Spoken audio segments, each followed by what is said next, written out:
Hi.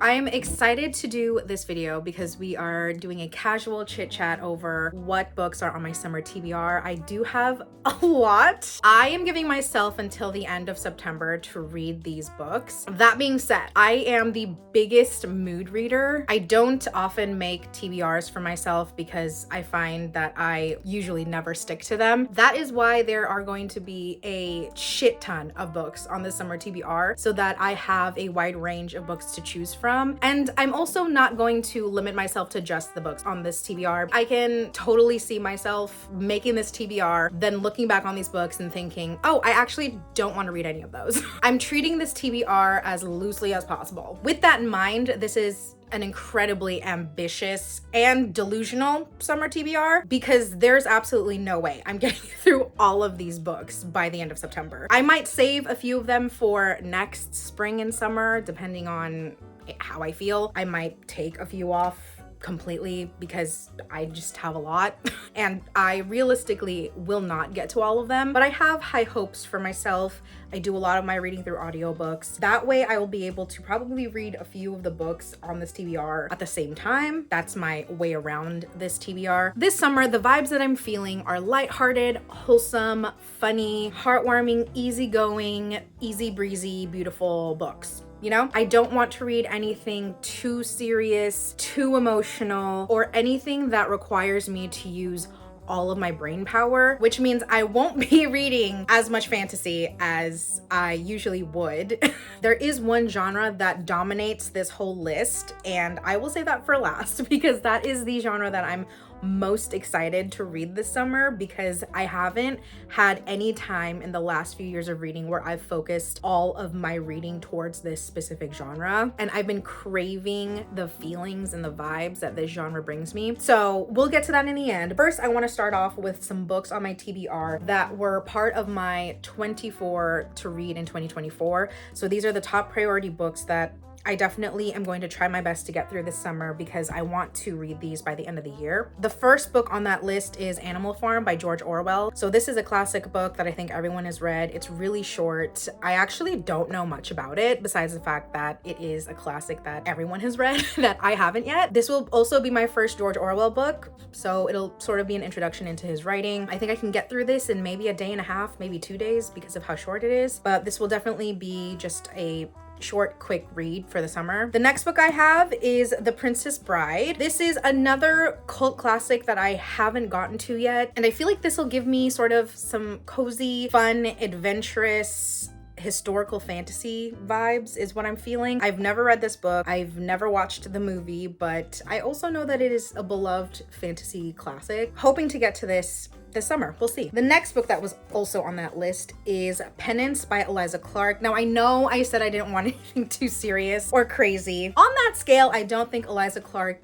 is too unhinged. She is unhinged, but not to the point where I won't enjoy this in the summer sun. It'll just be a good time. I read Boy Parts by Eliza Clark, absolutely loved it. I think this is more of a mystery thriller type of book, but I really enjoyed her writing, so I'm excited to get to this one as well. And then I have Okay Days by Jenny Mustard. Dying to read this. It's just one of those books where I have to be in the mood for literary fiction, and I haven't been in that mood lately. But the cover is yellow and bright, and to me, it feels like a summer read. I don't know what it is, but the cover makes me feel like it's a summer read. And the next two books are also fiction, but they're not part of that 24 to read in 2024 list. The first book is Small Things Like These by Claire Keegan. I've never read any Claire Keegan books, so this will be my first one by this author. She's a very well-loved author. And I've watched booktubers who don't read a lot of literary fiction or any contemporary fiction, and they have loved this book. I am going into this book with mid to high expectations, which could work against me. However, just from the feedback that everyone has said about this book, I don't see it disappointing me, but knock on wood. Then I have Blue Sisters by Coco Mellors. Mellors? I pronounce it Mellors. I don't know if that's right. I read Cleopatra and Frankenstein earlier this year. One of my favorite books of the year and quite possibly one of my favorite books of all time. This is her newest release, and the release date for this is very confusing.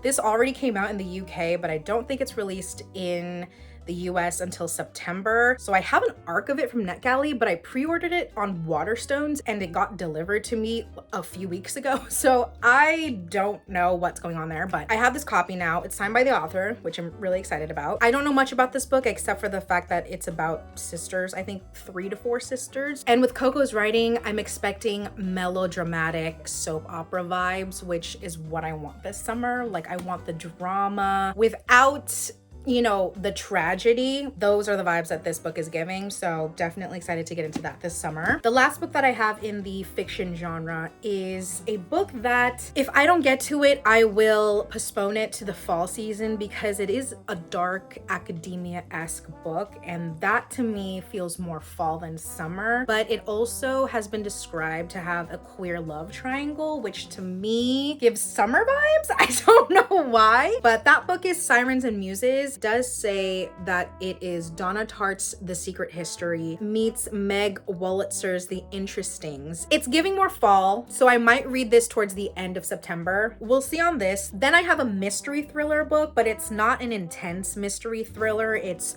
more of a fun and adventurous type of mystery thriller, and that is Finley Donovan is Killing It. People have said that this gives them fun and cozy mystery vibes and not like life or death type of mystery thriller vibes. I think this will be a fun book to get into for the summer. I've had this on my TBR, just my general TBR, for the longest time, so I definitely want to try to get to it this summer finally. Okay, next I have some series that I want to binge. When it comes to series, the only fantasy series I'm focusing on this summer is The Dandelion Dynasty by Ken Liu, and the only reason why I'm even reading that is because I've already started it. I'm midway through the first book, The Grace of Kings, and if I wasn't already in the midst of that book, I wouldn't start this series during the summer because it is a very high epic fantasy. Each book is 600 to 700 pages long. Summer to me is not a time that I want to read an epic high fantasy and spend time to read a 700-page book. However, I can get through series that aren't fantasy during the summer because they're not going to be 700 pages long. I have a couple romance, some fiction. I'll start with the fiction first. So the one fiction series that I want to finish in the summer is the Neapolitan novels by Elena Ferrante, starting with My Brilliant Friend. This series is a lit fic girly classic. I'm obsessed with Elena Ferrante's writing. She writes such fantastic stories. The Neapolitan novels is a series about 2 friends in Italy. That to me screams summer. You know, anything in Italy usually screams summer to me. I definitely want to get to this over the summer and hopefully finish all 4 books in the series. The next series I have is a romance series, specifically a sports romance series. And I thought this series was completed until I got a notification from Amazon saying that the author came out with a new book in this series, I think this month actually. And that is the Red Zone Rivals series by Candy Steiner. This is a football college romance series, I believe. I think this is going to be a fun sports romance series to binge this summer.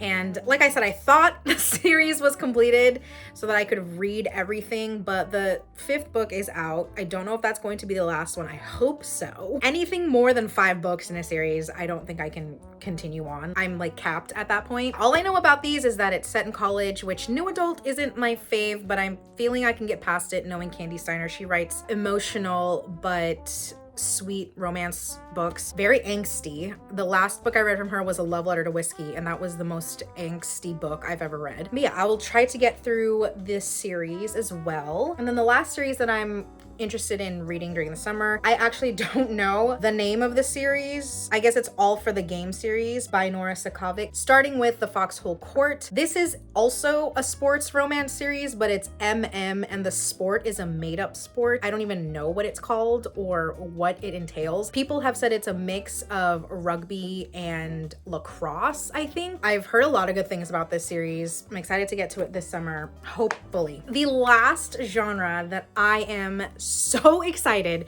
to read for this summer is a genre that gives all of the vibes that I want and need and crave, and that genre is women's fiction. I want the fun, easygoing, poolside beach reads. I have some classic authors here. Like I have the 2 Ellen Hilderbrand books. I've never read her books before, but I know that she is the queen of beach reads. I mean, this is the vibe that I want. This is the vibe that I am craving for the summer. You know, I want a one and done story with plot, character development, drama, and a wholesome ending. Like that's all I want. And then I have Robin Carr. Look at this cover. It screams summer. And honestly, a lot of these books, I don't even know what the hell the plot is. I don't know anything about them. And I've never read anything by these authors, but just the cover, the title, and the reputation that these authors have for being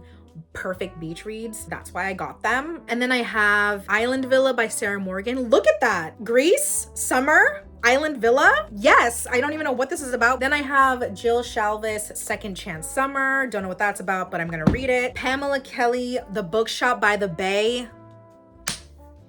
Yeah. It's funny to me because I was talking to a Bookstagram friend about these books that I want to read for summer. And she was telling me how when she was younger, she would watch her mom read these books and think, oh my God, those are such old lady books. And now we're like in our 30s.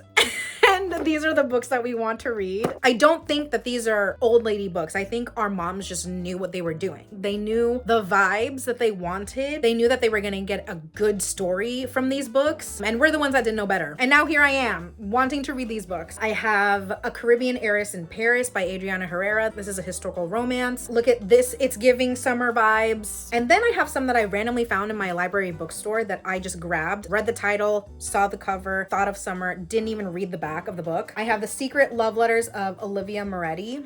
Look at that cover.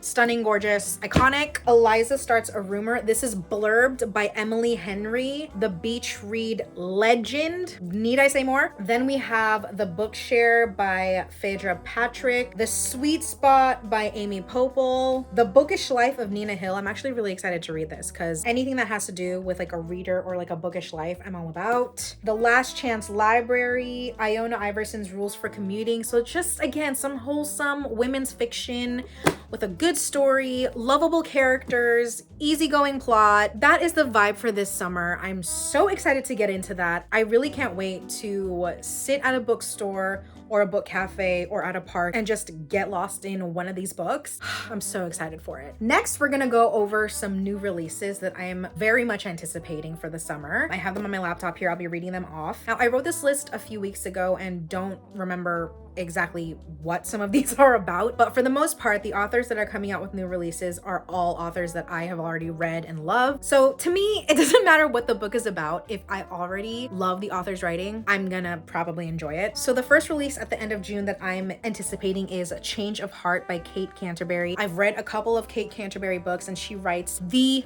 funniest contemporary romances ever. Her books, I have never laughed out loud at other romances the way that I have at hers. She writes the best banter and her characters do have a lot of emotional depth as well.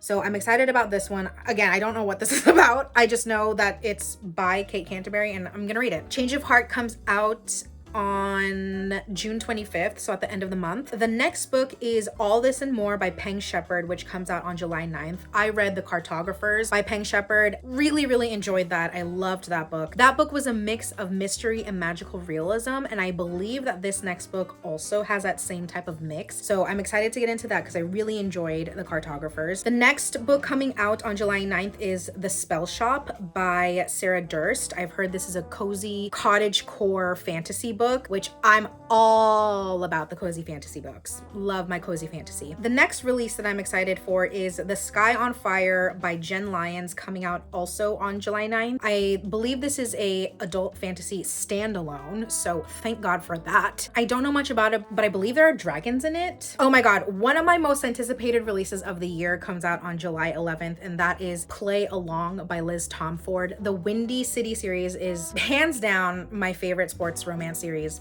ever, but I'm really excited for that. The next book that I'm anticipating in July is also another continuation of a series that I really enjoy, and that is The Vicious King by Gina Maxwell. I read the first 2 books. This is a dark urban romantasy series about 3 Fae brothers who rule over Vegas. Very unique concept, and I loved the first book. Enjoyed the second book, but I didn't love it as much as the first one. And then I believe this third one is about the third and last brother. So I think this might be the end of the series. I've been waiting for that to come out as well. And then at the end of July, I am very excited for The Bookshop Sisterhood by Michelle Lindo Rice. This is another women's fiction book, and when I read the synopsis, it reminded me of No Reservations by Cheryl Lister, which is one of my favorite books ever. It's about sisterhood, womanhood. When I read the synopsis, this book reminded me exactly of that, so I'm hoping it gives me that same vibe. In August, we have some heavy hitters for new releases. The first being The Pairing by Casey McQuiston, coming out on August 6th.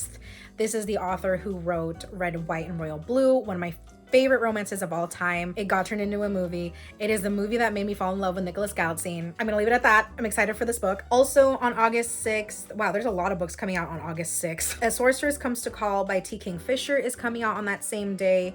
T. Kingfisher, I'm obsessed with their works. This is an author who I read their sort of cozy fantasy, romantasy-ish books this year. I read The Clock Tower duology and then Sword Heart by them. Absolutely love this author's writing. I'm so excited for this. I also have the arc for this. Next, I'm excited for The Truth According to Ember by Danica Nava. This is a contemporary romance, and the main characters are both Indigenous, which is amazing because I don't think I've ever read a contemporary romance written by an Indigenous author with Indigenous characters. So I'm excited for that. And then on August 20th, We Love the Nightlife by Rachel Collar Croft is coming out. I absolutely love Stone Cold Fox by this author. I love anything about a con woman. It was a mystery thriller. I think this new book is also a mystery thriller as well. Okay, and the last new release that I'll mention, I literally look at all of these new releases that are coming out. I just don't have time to go through every single one with you guys. I just highlighted the ones that I'm most excited for, but